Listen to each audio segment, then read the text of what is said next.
ذوالقرنین اصل میں ایران کے بادشاہ تھے،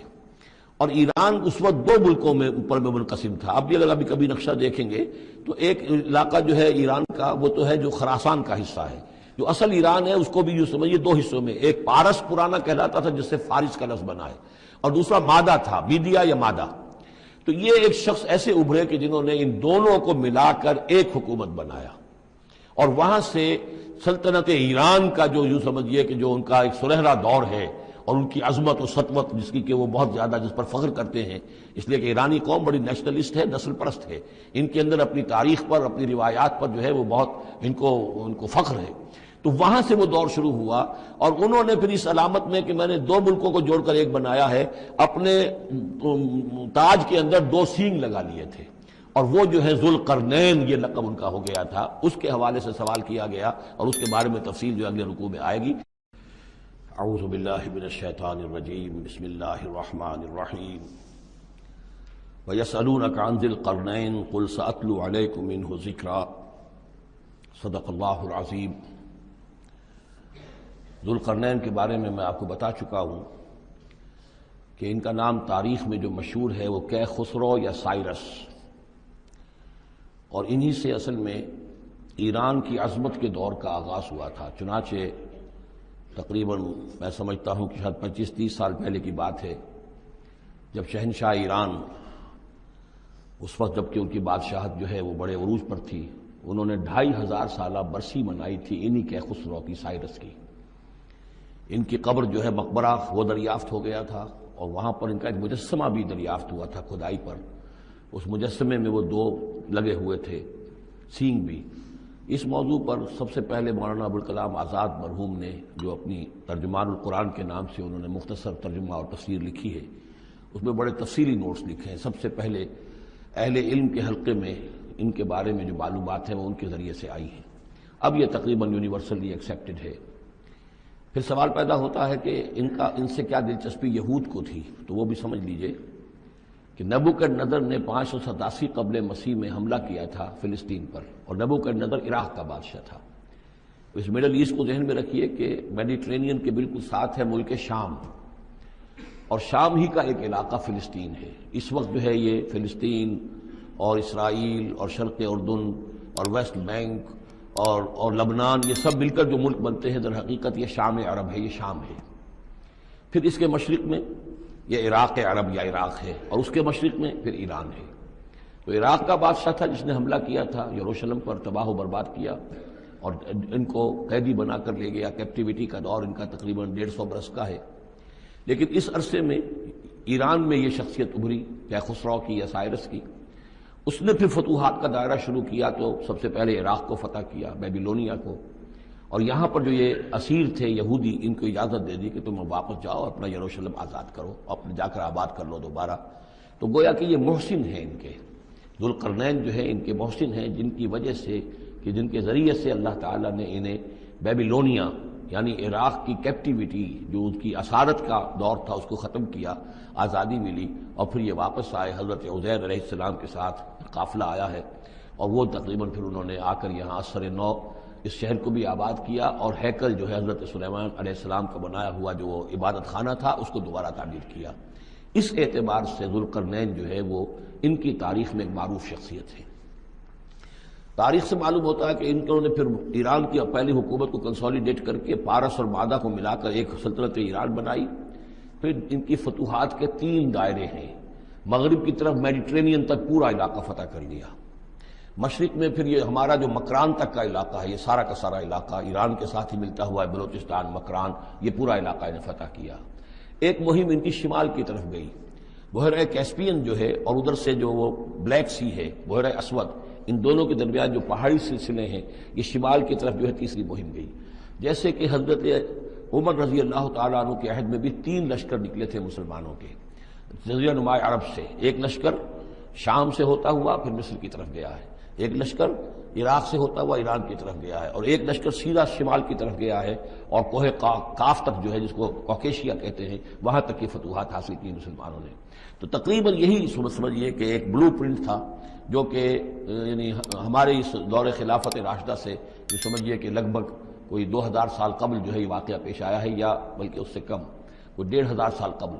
یہ واقعہ پیش آیا ہے، اور یہ ذوالقرنین جو ہیں یہ یہاں پر ایک بڑی عظیم سلطنت کے بانی بنے، لیکن نیک آدمی تھے۔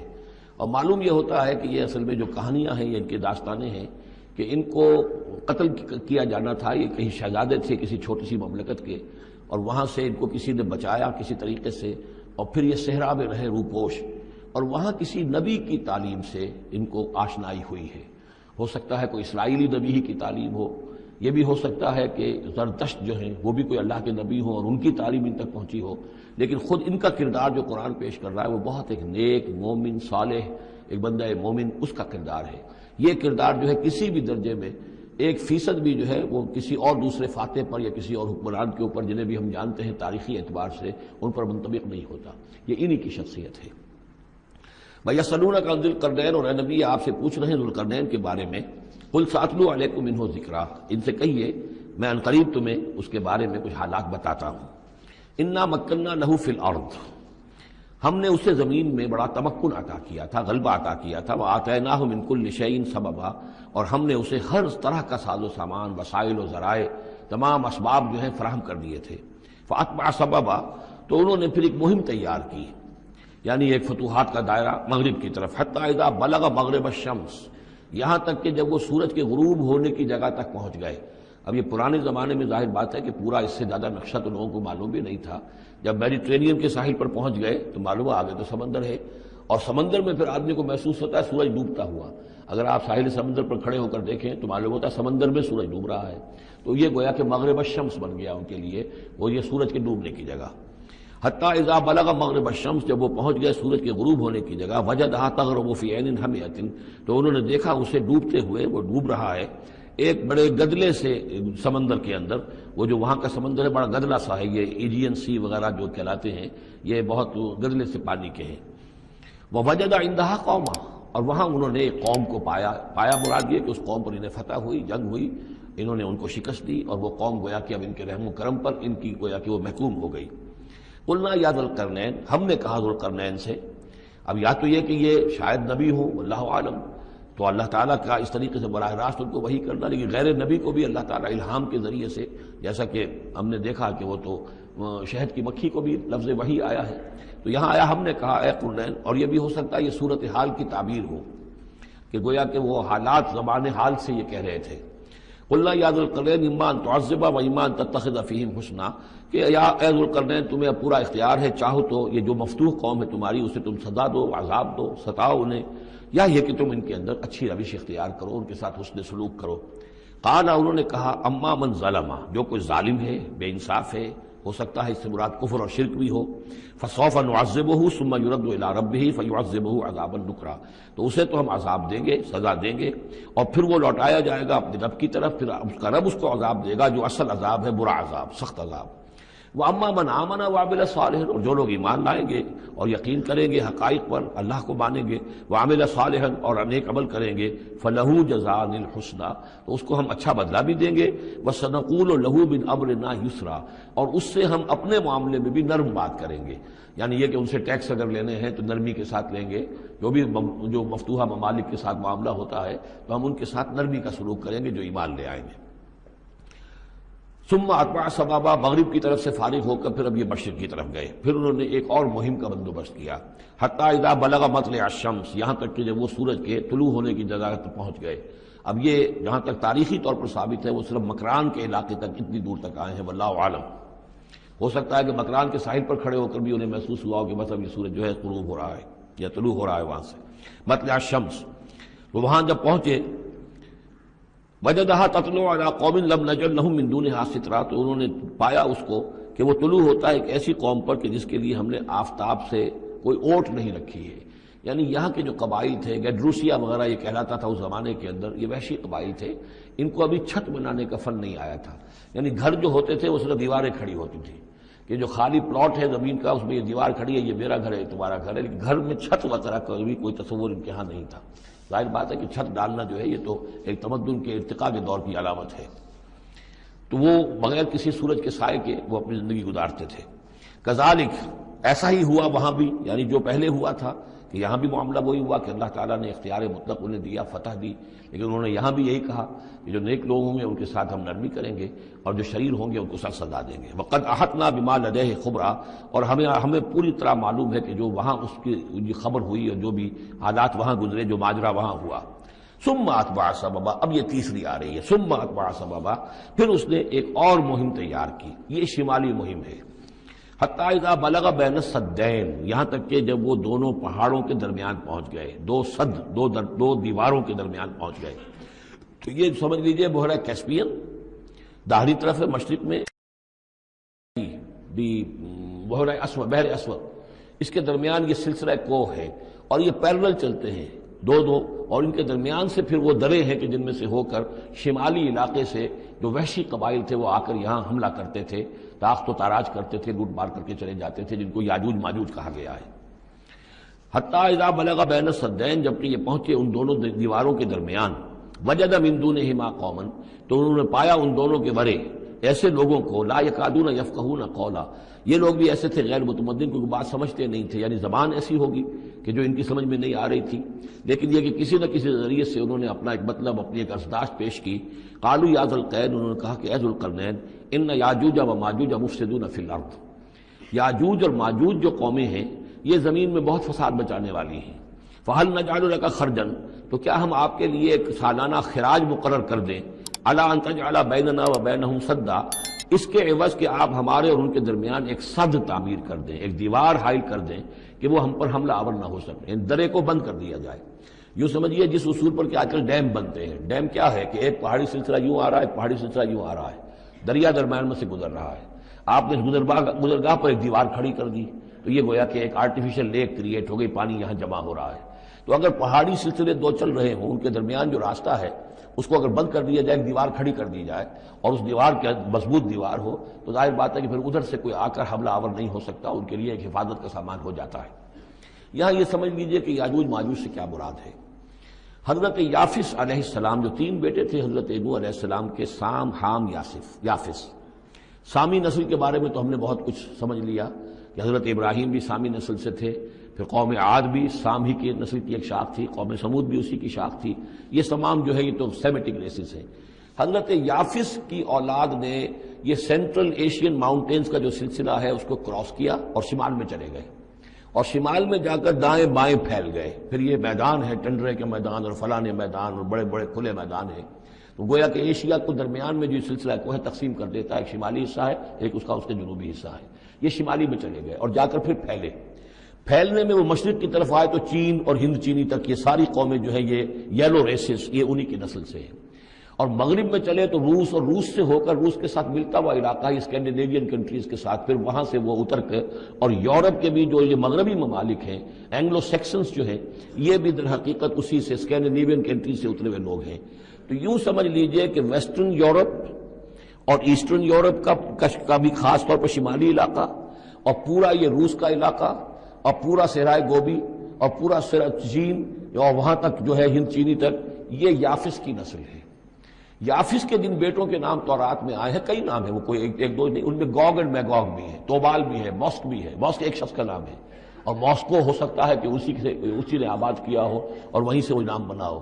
توبال اور بالٹک سی جو ہے اس ایریا کے اندر جو ہے، بالٹک سٹیٹس، توبال ان کے ایک بیٹے کا نام تھا، یہ تورات کے اندر نام دیے گئے ہیں۔ گوگ اینڈ میگوگ، یاجوج ماجوج، یہ بھی انہی کے بیٹوں کے۔ یہ تمام اقوام جو ہے یہ وحشی ہیں، اور یہ تاخت و تاراج کرنا، لوٹ مار کرنا، یہ ان کا طریقہ ہے، اور ان کا ہے ذکر جو یہاں پر ہو رہا ہے۔ یہ جو سیلاب آیا تھا، کولونیل سیلاب جو ہم پر آیا تھا، جس میں کہ یہ اینگلو سیکسنز تھے، یہ سب کے سب جو ہیں یہ اسی نارڈک ریسز سے ہیں، یہ بھی یاجوج اور ماجوج کی نسل ہیں۔ ایک سیلاب ان کا آ چکا ہے جو آیا تھا یورپ سے نکل کر، یہ کولونیل سیلاب آیا اور پوری دنیا کے اوپر چھا گیا تھا، ایشیا اور افریقہ کو انہوں نے فتح کیا، کولونائز کیا۔ اب اگرچہ ان کی وہ بساط ایک دفعہ تو لپیٹ دی گئی ہے، وہ واپس چلے گئے ہیں، انڈائریکٹلی ہم پر حکومت کر رہے ہیں، ابھی ان کے جو ملٹی نیشنلز ہیں ان کے ذریعے سے، یا بینکوں کے ذریعے سے، IMF کے ذریعے سے، ورلڈ بینک کے ذریعے سے، انڈائریکٹ حکومت ہے جو نیو ورلڈ آرڈر ہے۔ لیکن یہ ہے کہ ابھی ایک اور جو سیلاب ان کا آنے والا ہے وہ آتا ہے احوال قیامت کے معاملات میں، آرمگڈون کے بعد جب حضرت مسیح علیہ السلام کا نزول ہو چکے گا اور یہودیوں کا خاتمہ ہو چکے گا، اور پھر یہ کہ تمام جو عیسائی ہیں وہ مسلمان ہو جائیں گے، عیسائیت ختم ہو جائے گی حضرت مسیح علیہ السلام کے آنے کے بعد، اور مسلمان اور عیسائی مل کر ایک ملت بن جائیں گے، سب مسلمان ہوں گے۔ اس کے بعد آخری سیلاب پھر آنا ہے جو اس کے خلاف، وہ احادیث میں آتا ہے، پھر وہ یاجوج اور ماجوج کا ہوگا۔ اور میرے نزدیک یہ یاجوج اور ماجوج جو ہے وہ ایسٹرن علاقے سے آئیں گے، چائنا وغیرہ سے، ہند چینی سے۔ آرمگڈون جو ابھی ہونی ہے فوری طور پر بڑی جنگ، اس میں یہ لوگ جو ہے بیٹھے رہیں گے، یہ جنگ میں حصہ نہیں لیں گے۔ یہ مڈل ایسٹ میں جنگ ہوگی، یورپین پاور ساری ہوں گی، کرسچن پوری طاقتیں ہوں گی، اور ادھر جو ہے مسلمان ہوں گے، اور حضرت مہدی جو ظاہر ہوں گے، جو اللہ تعالیٰ ایک عنایت کرے گا مسلمانوں کو لیڈر عرب کے اندر، وہ پیدا ہوں گے، مجدد ہوں گے، اور ان کے ذریعے سے عرب کے اندر ایک اسلامی حکومت بھی قائم ہوگی۔ لیکن ان کے لیے مدد کے لیے خراسان کے علاقے سے فوجیں آئیں گی، مشرق سے آئیں گی، اور یہ علاقہ جو ہے وہ ہے جو ہمارے قریب ہے، اور ہم بھی اسی علاقے میں ہیں۔ اللہ تعالیٰ ہمیں توفیق دے کہ یہاں وہ ہم پہلے اس نظام میں خلافت قائم کریں، تاکہ یہاں سے پھر فوجیں جائیں اور حضرت مسیح کے ساتھ ہو کر اور حضرت مہدی کے ساتھ ہو کر عیسائیوں اور یہودیوں کے ساتھ جنگ کریں، اور بالآخر پھر یہ کہ پوری دنیا میں اسلام کا بول بالا ہوگا۔ لیکن جب یہ ہو چکے گا، اس کے بعد ایک سیلاب پھر آئے گا یاجوج اور ماجوج کا۔ تو یہ چونکہ پوری ایک سلسلہ ہے، ایک نسلیں ہیں اس کے اندر بہت سی، تو ان میں چونکہ تفسیری اعتبار سے بہت سی باتیں جو ہے مختلف آراء بھی سامنے آئیں گی، تو میں نے جو رائے میری ہے وہ آپ کے سامنے بیان کر دی ہے۔ اس وقت بھی وہ یاجوج ماجوج تھے جو ان شمالی دروں سے آ کر حملے کرتے تھے۔ الا ان تجعل بیننا و بینہم سدا، تو کیا ہم آپ کے لیے ایک سالانہ خراج طے کر دیں تاکہ آپ ہمارے لیے یہاں ایک سد تعمیر کر دیں، ایک بند باندھ دیں یہاں پر۔ قال ما مکنی فیہ ربی خیر، اب دیکھیے ان کا کردار کا، مجھے جو کچھ میرے رب نے دے رکھا ہے، دولت دے رکھی ہے، مال دے رکھا ہے، وہ بہت بہتر ہے اس سے کہ جو تم مجھے پیش کر رہے ہو، مجھے خراج کی ضرورت نہیں ہے۔ ہاں تمہاری ایک ضرورت ہے، میں وہ پوری کر دیتا ہوں۔ فاعینونی بقوت، مجھے مین پاور فراہم کرو، باقی ساری سامان جو ہے میں فراہم کر لوں گا، لیکن بہرحال اس کو بنانے کے لیے، دیوار بنانے کے لیے اور دونوں پہاڑوں کے درمیان اتنی بڑی جو سد تعمیر کرنے کے لیے جو مین پاور چاہیے، اعینونی بقوت، تو محنت کے ذریعے سے، مین پاور کے ذریعے سے میری مدد کرو۔ اجعل بینکم و بینہم ردما، میں ان کے اور تمہارے درمیان ایک موٹی دیوار بنا دوں گا۔ آتونی زبر الحدید، لاؤ میرے پاس تختے لوہے کے۔ حتیٰ اذا ساوا بین صدفین، یہاں تک کہ جب دونوں جو اونچانے تھیں اس کے درمیان کا پورا علاقہ پر ہو گیا، بھر گیا، وہ لوہے کے تختے جو ہیں اس کے اندر بھرے جا رہے ہیں۔ حتیٰ اذا ساوا، برابر کر دیا دونوں پھانکوں تک پہاڑ کی، قال انفخوا، اب ان کا کہ آگ جلاؤ اس کے نیچے، وہ دہکا دی بھٹی جس سے کہ اب وہ لوہا گرم ہوا اور لوہے کی تختے جو ہیں وہ گرم ہو گئے۔ حتیٰ اذا جعلہ نارا، جبکہ وہ سارے کے سارے لوہے کے جو تپ گئے خود اور سرخ ہو گئے۔ قال آتونی افرغ علیہ قطرہ، تو کہا لاؤ میرے پاس پگھلا ہوا تانبا کہ میں اس کے اوپر انڈھیل دوں۔ تو اس طریقے سے گرین فورس کنکریٹ سے بھی 10 گنا سمجھیے مضبوط شے انہوں نے بنا دی کہ اس میں لوہا اور پھر لوہا سیسا یا تانبا پلایا ہوا، تو اس طریقے سے ایک بڑی مضبوط دیوار قائم کر دی۔ اس دیوار کے جو آثار اب بھی موجود ہیں، دیوار تو موجود نہیں ہے، یہ داریال اور دربند کے درمیان یہ کشادہ راستہ ہے اب بھی، یہ ویسٹ کوسٹ جو ہے کیسپین کا، اس کے ساتھ اس کی لمبائی 50 میل اور اس کی اونچائی 29 فٹ اور 10 فٹ چوڑی یہ دیوار تھی جو اس وقت بنی ہے، یعنی جس طریقے سے کہ بنتے ہیں بڑے بڑے بند، ان سے بھی بڑی یہ تھی سد تعبیر کی گئی۔ السد العالی کہلاتا ہے اسوان ڈیم جو ہے، جو مصریوں نے بنایا تھا، بہت بڑا ڈیم، السد العالی، اونچی دیوار۔ تو ہمارے ہاں یہ تربیلا اور منگلا یہ سب کیا ہے، یہ اسی طرح کے ڈیم ہیں کہ پہاڑی سلسلے آ رہے ہیں، دریا جا رہا تھا، وہاں آپ نے دیوار کھڑی کر دی، پانی رک گیا اور وہ جھیل بن گئی۔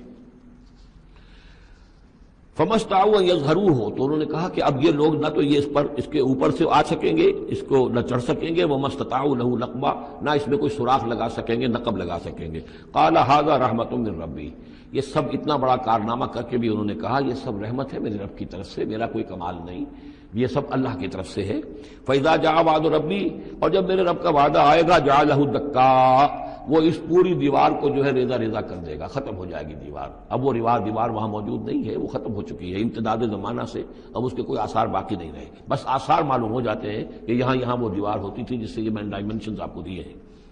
وَكَانَ وَعْدُ رَبِّي حَقًّا، اور میرے رب کا وعدہ جو ہے وہ حق ہے، سچ ہے، پورا ہو کر رہے گا۔ وَتَرَكْنَا بَعْضَهُمْ يَوْمَئِذٍ يَمُوجُ فِي بَعْضٍ، اب جب یہ وقت آئے گا اللہ تعالیٰ کا قیامت کا وقت، تو ہم چھوڑ دیں گے اس روز ان کو، یہ ایک دوسرے میں گتھم گتھا ہو جائیں گے۔ یہ جو کچھ ہونے والا قرب قیامت سے پہلے جس قسم کے لشکر آنے ہیں اور جیسی جنگیں ہونی ہیں، اور یہ جو یاجوج ماجوج جب آئیں گے تو آتا ہے احادیث کے اندر کہ پورے دریا پورے سمندر پی جائیں گے، ہر چیز کھا جائیں گے. اور یہ معلوم ہوتا ہے کہ چینیوں کے ہاں تو خاص طور پر سانپ بچھو جو شے ہو، کتا بلی، ہر شے چٹ کر جاتے، کوئی شے نہیں چھوڑتے. اور میں سمجھتا ہوں کہ شاید آدم خور بھی ہو یہ کہ کسی وقت میں جب ان کو ضرورت پڑے تو آدمی کو بھی کھا جائیں، تو کتے کو، بلی کو، سانپ کو، بچھو کو، ہر چیز کو کھا جاتے. تو ان لوگوں کا معاملہ جو ہے واقعتاً یہ جب ابھی تو ذرا رکے ہوئے ہیں، کنٹینڈ ہے ایک طرح سے، لیکن ایک وقت میں ان کا بند کھلے گا. اور چونکہ پھر یہ جو ہے تمام چاروں طرف ان کے پہاڑ ہیں، ہر پہاڑ کی اونچائی پر سے من کل حدب ینسلون نیچے اترتے ہوئے نظر آئیں گے. اور یہ نقشہ بعین ہی اسی طرح اخبارات میں آیا تھا جب 62 میں وار ہوئی ہے نیفا میں، جو ہندوستان کا مشرقی جو علاقہ تھا جہاں کہ چین اور بھارت کی جنگ ہوئی ہے. تو اس کے الفاظ جو اخبارات میں آئے تھے، waves after waves of Chinese soldiers were coming down the slopes, لہروں کی طرح، موجوں کی طرح چلے آئے. ان کے اتنے آدمی ہیں، ان کا تو کہنا یہ ہے کہ تم سب کے سب ہلاک ہو جاؤ گے، ہمیں تم ہلاک نہیں کر سکتے، ہم تو چیونٹیوں کی طرح جو ہے بلوں کے اندر گھس جائیں گے. ایٹمک وارفیئر کے بعد تمہارا تہس نہس ہو جائے گا، ہمارا کچھ نہیں بگڑے گا، ہم پھر نکلیں گے اور پوری دنیا کو فتح کریں گے. وہ یہ کہتے ہیں.